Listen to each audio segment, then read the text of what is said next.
अभी सुन रहे हैं बदयावती जी की धमाका को। डीजे उमेश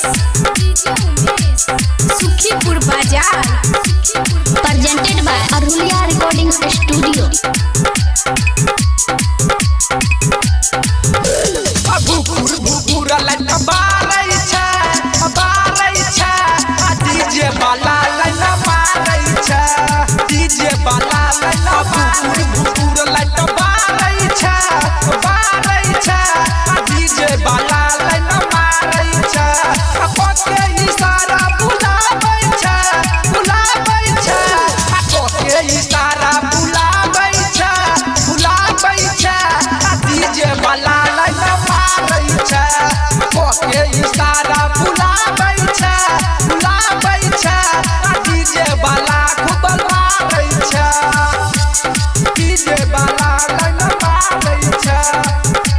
इलाका किसी का हो धमाका दिवाकर दीवाना भाई का ही होगा।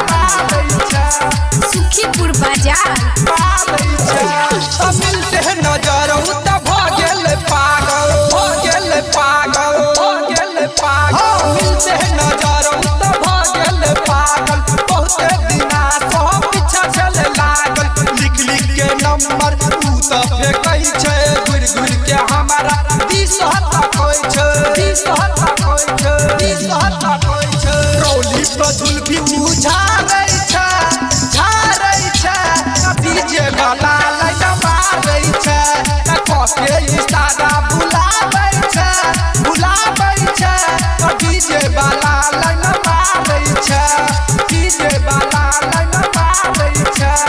अभी सुन रहे दिवाकर दीवाना भाई।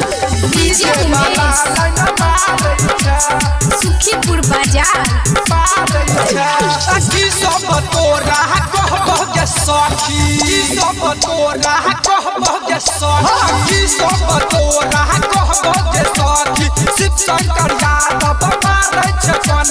प्यार में हमारा भोजल दीवाना डीजे पर चुन चुन के बजबै छै गाना डीजे के वॉल्यूम बढ़ाबै छै डीजे वाला लाइन मारै छै भुकुर लटकारै छै